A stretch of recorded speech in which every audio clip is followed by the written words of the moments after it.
अल्लाह तबारक व तआला ने हमें और आपको पैदा किया है और वो फरमाता है कि मैंने तुम्हें अपनी इबादत के लिए पैदा किया है। अल्लाह ताला इरशाद फरमाता है कि मैंने तुम्हें अपनी इबादत के लिए पैदा किया है। तुम्हारा काम क्या है? मेरी इबादत करो। बिलाशुबा भूख लगी होगी आपको, मैं समझ सकता हूं, लेकिन खाना खाने के लिए क्या आपको दुनिया में भेजा गया है या इबादत के लिए आपको दुनिया में भेजा गया है? ये बात काबिल तवज्जो है। वो कह रहा है कि मेरी इबादत के लिए मैंने तुम्हें दुनिया में भेजा है। तो मतलब ये हुआ कि हमारा पूरा जहन और फुल्ली कंसंट्रेशन जो है वो इबादत की जानिब होना चाहिए। लेकिन अगर सूरज निकलने से पहले ही हम उठकर इबादत शुरू कर दें, वुजू करके नमाज शुरू कर दें और रोजे से भी रहें, तो कितनी नमाजें पढ़ेंगे या अल्लाह, और कितने सालों तक रोजा रखेंगे? इस तरह से तो जिस्म जो है वो हिलाक हो जाएगा, बदन में वरम आ जाएगा। लेकिन हक ये है कि हमें हमा वक्त उसकी इबादत में रहना है, क्योंकि वो कह रहा है कि मैंने तुम्हें जमीन पर सिर्फ अपनी इबादत के लिए भेजा है। तो बड़ा कंफ्यूजिंग मसला है और बात समझ में नहीं आ रही है कि अगर हम नमाज ही पढ़ते रह जाएंगे तो जिस बीवी को हम निकाह करके लाए हैं उसे खाना कैसे खिलाएं? उसके लिए जरूरी है कि हम मुआश भी हासिल करें, कमाएं भी। जो औलाद अल्लाह ने मुझे अता की है, जब तक नाबालिग है उस वक्त तक उसकी किफालत भी करें, उसे अच्छी तालीम भी दें, और अगर ये नहीं कर रहे हैं तो भी गुनहगार। तो करें क्या? नमाज पढ़ते रहें या दुकान भी खोलें, नमाज पढ़ते रहें या खेत में भी जाएं, नमाज पढ़ते रहें या ड्राइविंग भी करें, नमाज पढ़ते रहें या बुकिंग भी लें, करें क्या? सवाल समझ में आया? सवाल समझ में आया? आया? हाथ उठाकर बताइए कितने लोगों को सवाल समझ में आया। माशाअल्लाह, मुझे लगता है कि बेदार है सब। सवाल है ना कि हम अगर नमाज ही पढ़ते रहेंगे तो कमाएंगे कब, और नमाज ही पढ़ते रहेंगे तो बाकी काम कब करेंगे, कैसे करेंगे? इबादत ही में अगर लगे रहेंगे, तस्बीहात में ही अगर लगे रहेंगे तो बाकी काम कैसे करेंगे? जवाब सुनिए। हदीस शरीफ है, मुस्लिम शरीफ की हदीस है, हदीस नंबर 7473। यह हदीस का इंटरनेशनल नंबर। रावी हजरत अबू हुरैरा रज़ी अल्लाह तआला अन्हु फरमाते हैं कि मेरे आका सरवरे दो जहां सल्लल्लाहु अलैहि वसल्लम ने इरशाद फरमाया कि एक शख्स जंगल में कहीं कुछ कर रहा था और उसने बादलों में एक आवाज सुनी कि बादलों को यह हुक्म दिया जा रहा है कि ऐ बादलों, यहां से कूच करो और फला इब्ने फला के खेत पर जाके बरसो। सुन रहे हैं आप? खत्म कर दूं यहीं पे? एक बार या रसूल अल्लाह, एक बार दरूद शरीफ सल्लल्लाहु अलैहि या रसूल अल्लाह सल्लल्लाहु अलैहि वसल्लम। बादलों को निदा दी जा रही है और उसे हुक्म दिया जा रहा है कि जाकर फला इब्ने फला के खेत पर मेघ बरसाओ, मीना बरसाओ। अब ये जो शख्स जंगल में, इसने ये बात देखी और इसका मुशाहिदा किया, इसे बड़ा ताज्जुब हुआ कि आखिर ऐसा कौन सा इंसान है जिसके लिए कुदरत गैब से निदा दे रही है और बादलों को हुक्म दे रही है कि उसकी खेती का इंतजाम तुम्हें करना है, ये तुम्हारी जिम्मेदारी। अपने आप में सवाल पैदा हुआ, ऐसा कौन शख्स है? तो अब वो बादलों के पीछे पीछे दौड़ा। क्या देखता है? कुछ दूर जाकर बादल एक खेत पर बरस रहे हैं और उस खेत में एक किसान, जितने लोग किसान हैं खुश हो जाएं और कहें या रसूलल्लाह, एक बार दरूद शरीफ सल्लल्लाहु अलैहि रसूलल्लाह सल्लल्लाहु अलैहि वसल्लम। उसमें जो किसान है वो अपने फावड़े और कुदाल से उन्हीं पानी के लिए रास्ता बना रहा है जो मेघ से बरसे हैं। बात समझ में नहीं आई इसे, तो अब ये उस किसान के करीब गया और अर्ज करता है कि ये बताओ, क्या तुम्हारा नाम ही फला इब्ने फला है? इन्होंने अर्ज की, बेशक मेरा ही नाम फला इब्ने फला है।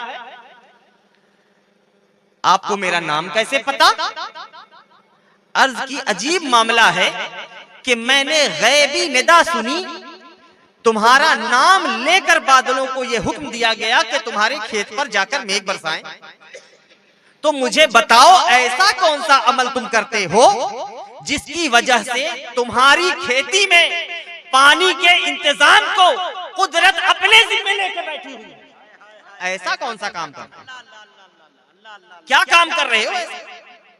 कुछ तो बहुत जबरदस्त कर रहे हो, हमें भी सुराग बताओ। तो जो खेत का इंसान था, जो मालिक था, उसने जवाब दिया कि बात इतनी बड़ी भी नहीं है जितनी आप समझ रहे हैं। मसला इतना बड़ा भी नहीं है जैसा आप समझ रहे हैं। मसला यह है कि मैं इसमें खेती करता हूं, ये मेरा खेत है, लेकिन खेती की नीयत मेरी ये होती है कि मैं इसमें खेती करूंगा और जो भी फसल इस खेत से मुझे हासिल होगी उसे मैं 3 हिस्से में डिवाइड करूंगा। कितने में? कितने में? आवाज ही नहीं आ रही। कितने में? 3 हिस्से में डिवाइड करूंगा, जिसमें से यानी अगर 3 खाड़ी हुआ तो 1 खाड़ी मैं सदका खैरात करूंगा और 1 खाड़ी अपने और अपने रिश्तेदारों के लिए रखूंगा और 1 खाड़ी वापस इसी खेत में डाल दूंगा। यानी 1 कुंटल हुआ अगर, 3 कुंटल हुआ अगर, तो 1 कुंटल सदका करूंगा, 1 कुंटल अपने और अपने रिश्तेदारों के लिए रखूंगा और 1 कुंटल वापस इसी खेत में लगाऊंगा।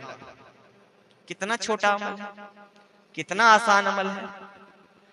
ये नियत के साथ मैं यहां खेती करता हूं, इस नियत के साथ अगर मैं खेती करता हूं तो अल्लाह रब्बुल इज्जत मेरे खेत में पानी के इंतजाम के लिए गैबी निदाएं जो है वो बादलों को दिया करता है। और यही इसके पीछे राज है। पता चला साफ नियत के साथ। किस नियत के साथ? साफ नियत के साथ। बंदा अगर फावड़ा भी चलाएगा, बंदा कुदाल चलाएगा, तो उसका हर फावड़ा चलाना इबादत बन जाएगा। नेक नियति के साथ बंदा रिक्शा चलाए तो उसके पैडल मारने को भी अल्लाह रब्बुल इज्जत अपनी बारगाह में इबादत कबूल करेगा। नेक नियत के साथ बंदा सिलाई मशीन चलाए तो अल्लाह ताला उसे भी इबादत बनाएगा। नेक नियत के साथ दुकान खोले, अल्लाह उसे इबादत बना देगा। लेकिन नियत ये हो कि इस साल कमाई हो अगर मेरी 10 लाख, तो ज़कात लेने जिस वक्त किसी भी इदारे से कोई मुहस्सिल आएगा तो मैं उसे 150 देकर टरका दूंगा। नियत जब ये हो तो बरकत कितनी होगी ये आप बखूबी जानते हैं और इसका मुशाहिदा हम और आप सब। और अगर हम अपनी कमाई का 3 हिस्सा नहीं कर सकते तो 4 तो कर सकते हैं। 4 नहीं कर सकते, अपनी खेतियों को 4 हिस्से में तकसीम नहीं कर सकते, 5 में नहीं कर सकते, 6 में नहीं कर सकते, तो 10 हिस्से में तो तकसीम कर सकते हैं और उशरा जमा कर सकते हैं। वो नहीं कर सकते तो 40वां हिस्सा निकालकर ज़कात के तौर पर तो दे सकते हैं, लेकिन हम वो भी नहीं कर पाते। कितना आसान अमल है।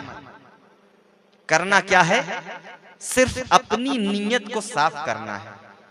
ये नहीं करना है कि यहां पर जुनैद बैठे हैं, ये बैठे हैं, फला बैठे हैं, तो मुझे ये झांक कर देखना है कि इनकी नीयत साफ है या नहीं। ये नहीं करना है। करना क्या है? अपनी नीयत को साफ करना। अपनी नीयत जब साफ होगी तो जो भी अमल आप करेंगे अल्लाह ताला उसमें बरकत अता फरमाएगा। और बहुत सारे लोग ऐसे हैं जो सिरे से बरकत का इनकार करते हैं कि बरकत नाम की चीज कुछ नहीं होती। हज़रत, बरकत क्या है? बरकत कुछ है ही नहीं। भाई हम 100 रुपए लगाएंगे, 110 रुपए वापस आएगा, 10 रुपए मुनाफा होगा। बरकत क्या हुई इसमें? जो महंगाई है, महंगाई तो वही रहेगी, जो अखराजात है, अखराजात तो वही रहेंगे। ऐसा नहीं है। बरकत एक ऐसी चीज है जिसका वजूद है। आप कहेंगे बरकत क्या होती है? मैं आपको बताऊं बरकत होती क्या। बरकत ये होती है कि आपने जिस वक्त कुतिया बच्चा देती है, आपने उसे देखा है कितने बच्चे देती है? 5, 6, 7 इसी तरीके से देती है ना? कुत्ते के जब बच्चे होते हैं तो वो 1, 2 नहीं होते, बल्कि 5, 6, 7 होते हैं ना। बस मैं खत्म कर रहा हूं अपनी बात, मैं समझ गया। बहुत कायदे से इशारों को समझता हूं। मुझे भी समझ में आ रही है बात कि आप सबकी समझ कुछ और समझना चाह रही है। मैं आखिरी बात खत्म करता हूं बस। बरकत क्या होती है वो बता के गुफ्तगू खत्म। बरकत क्या होती है कि कुत्ते के जो बच्चे होते हैं वो जिस वक्त बच्चा देती है तो वो 5, 6, 7 होते हैं एक बार में। और बकरी जब बच्चा देती है तो कितने देती है? 1 या 2?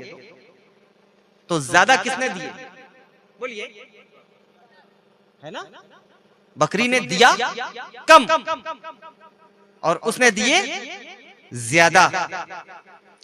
लेकिन मुझे बताइए, क्या आपने कभी कुत्तों का रेवड़ देखा है? कुत्तों का पैदावार ज्यादा है, बकरी में पैदावार कम है। एक साल में 1 या 2 बच्चे, इससे ज्यादा होते हैं बस ना, 3। और कितना लेंगे भाई? मर जाएगी बकरी। 2 से ज्यादा नहीं होते, चाचा ने बताया। माशाअल्लाह, सुभान अल्लाह। 2 इधर तादाद ज्यादा है, पैदावार ज्यादा है, इधर पैदावार कम है। लेकिन मुझे बताइए, कुत्तों का रेवड़ आपने देखा है? नहीं देखा। बकरियों का देखा है? जहां भी देखा है रेवड़ में देखा है। कुत्तों को ज़बा किया जाता है? बोलिए बोलिए, नहीं किया जाता, नहीं किया जाता। बकरियों को